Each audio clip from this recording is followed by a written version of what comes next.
Good morning student, I am Ravindra sir from RDA school. तो आज हम क्लास 7 का SST का फर्स्ट लेसन पढ़ने जा रहे हैं और ये रही book B and our world class 7। आप लोगों ने अभी तक इसका बुक परचेज नहीं किया है तो कृपया करके जल्द से जल्द परचेज कर ले। आज लेसन फर्स्ट है, ये देखिए, our past, where, when and how, कहाँ, कब और कैसे।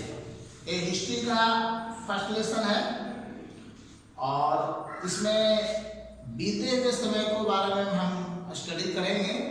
आप लोगों ने इतिहास के बारे में, हिस्ट्री के बारे में पहले पढ़ लिया होगा, पिछले प्रीवियस क्लासेस में आप लोगों ने पढ़ा होगा कि बीती घटनाओं को जो विस्तारित रूप से या शॉर्ट फॉर्म में बताया जाए उसे हम लोग इतिहास कहते हैं। अब हम यहाँ देखते हैं कि इसमें हमारे देश के कुछ इतिहास बीती हुई बातों को पढ़ना है। तो यहाँ हम लोग लिखा है about India. India occupies the major part of the South Asia. जैसा कि हम लोग जानते हैं कि इंडिया जो है साउथ एशिया में पड़ता है और ये साउथ एशिया का एक अच्छा हिस्सा ऑक्युपाइज करता है, घेरता है। It is bounded by the Himalayas in the north and Indian ocean in the south. North में देखा जाए हिमालय, इंडिया को नॉर्थ में देखते हैं तो ग्रेट हिमालय है और साउथ में देखते हैं तो हमारा इंडियन ओशियन पड़ता है नीचे, साउथ में नीचे। ये हमारा इंडियन ओशियन है, ये हमारा इंडियन ओशियन है यहाँ पे। और उसके बाद इंडियन ओशियन साउथ में उसके दो आर्म्स कहे जाते हैं, एक अरेबियन सी और दूसरा बे ऑफ बंगाल। उसको दो आर्म्स के नाम से जाने जाते हैं। तो जैसा कि हम लोग जानते हैं कि The name of Bharat and India have deep historical root. हमारे देश का बहुत सारे नाम है, इंडिया है, भारत है, आर्यावर्त है, बहुत सारे हैं, 7 नामों से जाना जाता है। तो इसमें हम लोग देखें हर नाम के पीछे एक अलग कहानी है, एक अलग स्टोरी है, उसका हिस्ट्री अलग है। तो जैसे कि हम लोग जानते हैं कि आर्यन जो हमारे देश में रहते थे, जो कि मध्य एशिया से आए थे, और वो है कि यहाँ आने के बाद यहाँ सिंधु घाटी, सिंधु नदी के पास में जो है वहाँ मैंने अपना रहन सहन शुरू किया। और उसके बाद यहाँ द्रविड़ जो थे, आर्यन और द्रविड़ दो अलग अलग ट्राइब से आते थे। उन्होंने आपस में कभी एक दूसरे से मेल मिलाप नहीं रहा, हमेशा दोनों में एक दूसरे से युद्ध होते रहता था। और उसमें आर्यन लोग जो थे काफी मजबूत और स्ट्रांग थे और वो विजय हो गए और द्रविड़ को लगभग यहाँ से हटा ही दिया। उसके बाद उन्होंने सिंधु नदी वाले क्षेत्र पे अपना कब्जा जमाया और उसे सप्त सिंधु के नाम से नया नाम दिया। आगे हम लोग इसमें देखते हैं कि आर्यन लोग ही इसका नाम आर्यावर्त रखें। और जैसे कि हम लोग पुराण में देखते हैं, हमारे पुराण भी 18 पुराण जो है ये सब वेद पुराण, ये सब आर्यन लोग का ही दिन है, आर्यन लोग के द्वारा रचित किया गया था। इसमें भी हम लोगों ने देखा है, पढ़ा, उसके विषय में हम लोग बता रहे, क्योंकि उसमें भी भारत का नाम कैसे पड़ा, आर्यावर्त कैसे पड़ा, ये सब उस विषय में जानकारी दी गई है। तो आगे हम लोग को पढ़ना है terms of the medieval period of the Indian history. तो पिछले वीडियो में हम लोगों ने देखा था कि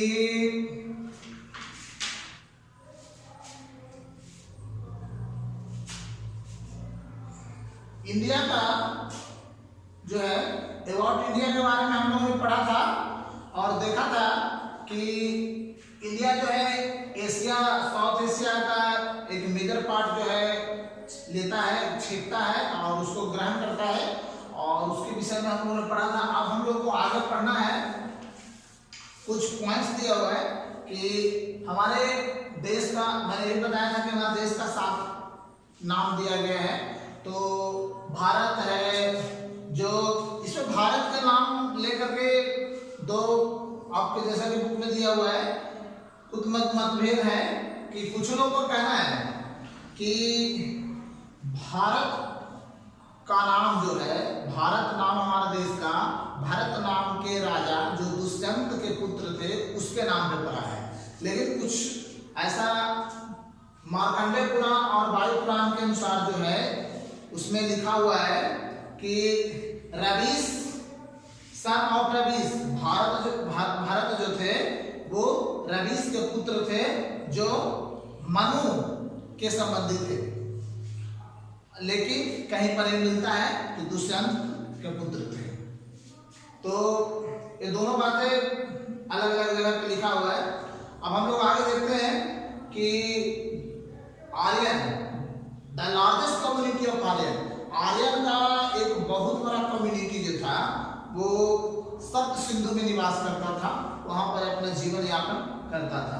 तो पर्शियन लोग जो थे, पर्शियन लोग जब आए तो पर्शियन लोग ने उस सिंधु वाले क्षेत्र को हिंदू के नाम कर दिया, सिंधु क्षेत्र को हिंदू नाम कर दिया और उस क्षेत्र को हिंदुस्तान नाम से प्रचलित कर दिया। उसके बाद आपको यहाँ दिया है Greeks designated the river Sindhu as Indus and called this country India। जब ग्रीस लोग यहाँ आए तो उसने देखा चूंकि सिंधु नदी जो था काफी उपजाऊ वाला क्षेत्र था, काफी सिविलाइजेशंस जो है वहाँ निवास करते थे, काफी प्रकार के ट्राइब जो है लोग वहाँ उधर ज्यादा निवास करते थे क्योंकि वहाँ पे हर प्रकार की सुविधाएं उन्हें मिल जाती थी। तो जब ग्रीस लोग जब यहाँ आए तो उन्होंने हमारे सिंधु रिवर को जो है रिवर सिंधु को इंदस के नाम से बुलाया, इंदस नाम दिया और यहाँ के रहने वालों को इंडिया कहा। Which is the English version of Bharat, जो भारत का ही एक इंग्लिश वर्जन है उसे इंग्लिश में इंडिया कहा जाता है। उसके बाद हमें पढ़ना है वैदिक पीरियड। वैदिक पीरियड के बारे में हमको पढ़ना है कि जब हम वैदिक पीरियड के बारे में पढ़ते हैं तो हमें क्या मिलता है कि वैदिक पीरियड में in the Vedic period India entered from Afghanistan in west to Myanmar in the east. मतलब कि अफगानिस्तान जो है वेस्ट में, हमारे west east west north west में जो अफगानिस्तान पड़ता है, तो अफगानिस्तान से म्यांमार तक जो है इंडिया का क्षेत्र फैला हुआ था। और नेपाल से, Nepal from Nepal and southern Tibet, और साउथ ईस्ट तिब्बत जो है नेपाल और साउथ ईस्ट तिब्बत से लेकर के नॉर्थ में तमिलनाडु से नॉर्थ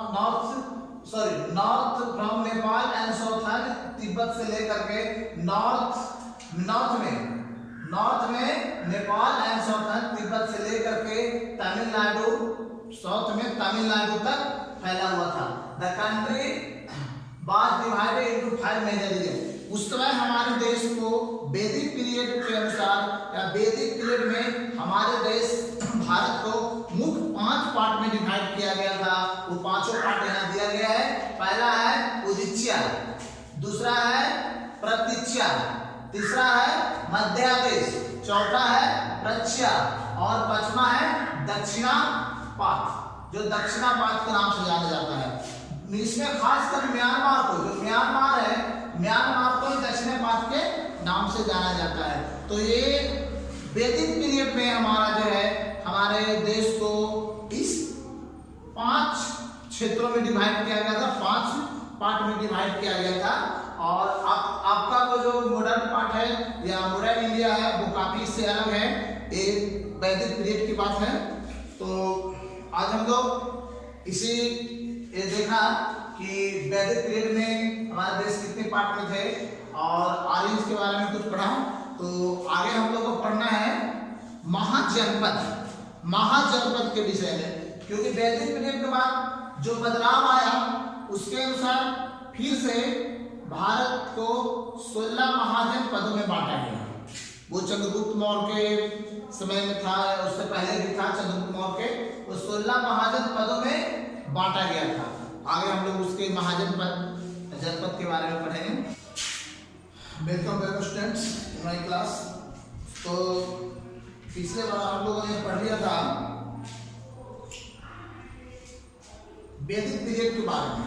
हम लोगों ने वैदिक पीरियड के बारे में हम लोगों ने पढ़ा था और देखा था कि during the Vedic period India are divided into 5 parts. India को 5 भागों में 5 क्षेत्रों में डिवाइड किया गया था। पांचों का हम लोगों ने देख लिया था। अब आगे हम लोग को चर्चा करना है ड्यूरिंग द एज ऑफ महाजनपद के समय में इंडिया को किस प्रकार से बांटा गया था, इंडिया कैसा दिखता था। सो देखिए, महाजनपद जो था उसका पीरियड होता है 1000 BC to 500 AD। 1000 BC to 500 AD। During the age of Mahajanapada there are 16 janapada. मतलब कि महाजनपद के समय में, जिस समय महाजनपद चल रहा था उस पीरियड के समय में, मतलब कि 1000 BC to 500 AD का जो टाइम था, उस टाइम में भारत जो है छोटे छोटे क्षेत्रों में यानी जनपद में 16 जनपद में बटे हुए थे, जिन्हें महाजनपद के नाम से जाना जाता था। सारे जनपद को मिलाकर के एक महाजनपद का नाम दिया गया था और ऐसे 16 जनपद थे। वो सारे जनपद कौन कौन थे? पहला था अंग, दूसरा मगध, तीसरा काशी, कौशल, मत्स्य, भज्जी, माला, बत्सा, चेदी, कुरु, पंचाल, सुरसम, अवंती, असंपका, गंधार और कंबोजा। ये 16 जनपद थे जिन्हें मिला करके महाजनपद के नाम दिया गया। अब इस महाजनपद में कहता है कि Chandragupta Maurya established the first empire in India and brought greater part of the subcontinent under one political umbrella। मतलब कि सबसे महाजनपद में जो है सबसे पहला एम्पायर जो था चंद्रगुप्त मौर्य के द्वारा स्थापित किया गया था और उसने करीब आसपास के बहुत सारे क्षेत्रों को अपने राज्य में मिला दिया था। The Mauryan Empire reached its zenith during the time of Ashoka the Great, which included the present Afghanistan, Pakistan, Nepal, and whole of proper excepting Assam, northern Mysore, and northwest Madras। इसको छोड़ करके अशोक के समय, चूंकि अशोक के समय जो था उस समय भी अशोक के समय में भी जो था एक काफी चरम सीमा पर था। चंद्रगुप्त मौर्य के बाद अशोक सम्राट जब आए तो सम्राट अशोक के समय में जो इनका साम्राज्य था, मौर्य साम्राज्य था, वो काफी चरम सीमा पर था, काफी प्रोग्रेस पर था और काफी सारे क्षेत्र जो है सम्राट अशोक ने जीत कर अपने आप में मिला लिया था। तो उसके बाद से हम लोगों को एंशिएंट इंडिया खत्म होता है, उसके बाद से हम लोग मिडिएवल इंडिया शुरू होती है। मिडिएवल इंडिया में कहता है, मिडिएवल इंडिया जो पहले हम लोग जान लेते हैं कि मिडिएवल इंडिया में टर्म्स के बारे में उसका कहता है the time from the medieval period of India.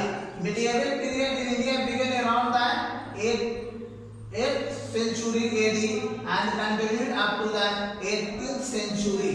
मतलब कि 8वीं शताब्दी से लेकर के 18वीं शताब्दी तक लगातार इस पीरियड को हम लोग जो है मिडिएवल पीरियड के नाम से जानते हैं। आप मिडिएवल पीरियड को अकॉर्डिंग टू द स्टडी, अध्ययन के आधार पर, अध्ययन की दृष्टि से इसे छोटे पार्ट में बांट दिया गया ताकि अध्ययन करने में आसानी हो, और इसे 2 विभागों में बांट दिया गया है। पहला है अर्ली मिडिएवल पीरियड और सेकंड है लेट मिडिएवल पीरियड। तो ये दोनों को, first is the early medieval period और second is the late medieval period. तो अभी नेक्स्ट हम लोग जो है पढ़ेंगे, अभी हम लोगों ने ये देख लिया कि मिडिएवल पीरियड और को 2 भागों में अर्ली मिडिएवल पीरियड और लेट मिडिएवल पीरियड बांट दिया गया। हम लोग इसे टॉपिक वाइज छोटे छोटे वीडियो में पढ़ रहे हैं ताकि आप लोग को बोरिंग महसूस ना हो और ये आसानी से समझ में आए और एक अच्छे नोट्स तैयार हो जाए जो कि आगे भी आप लोग को काम दे सकता है। अब जब भी वीडियो देखने बैठे तो जो इसमें इंपॉर्टेंट नजर आता है आप इसे नोट कर लें। आप चाहे तो इसको स्क्रीनशॉट ले सकते हैं।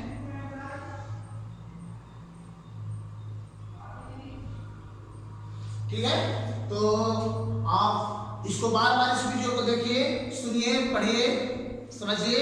नेक्स्ट हम लोग अगले वीडियो में मिलेंगे major development during the medieval period. हम लोग ये देखेंगे कि मिडिएवल पीरियड के दौरान कौन कौन से बड़े या कौन कौन से मेजर डेवलपमेंट या कौन कौन से बृहद डेवलपमेंट हुआ है उसके बारे में पहले देखेंगे कि मिडिएवल डेवलपमेंट में क्या क्या ग्रोथ हुआ है। आज से कंपेयर करेंगे तो पता चलेगा कि क्या ग्रोथ हुआ था। ठीक है, थैंक यू स्टूडेंट्स।